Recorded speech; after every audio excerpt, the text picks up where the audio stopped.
Assalamu alaikum.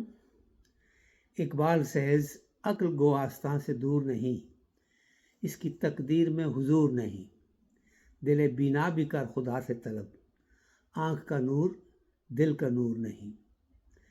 He says that although your intelligence, your intellect, your brain, your knowledge is not far away from the house where the truth resides, but this one is not cut out to get inside that house. Huzuri is when you are face to face with something. So this cannot be face to face with reality. Dile bina bhi kar khuda se talab. Ask Allah subhanahu wa ta'ala to give you an eye, that the heart that can see, because he says, aankh ka noor dil ka noor nahi.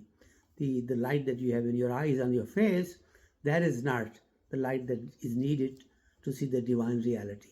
For that, you have to develop your spiritual being.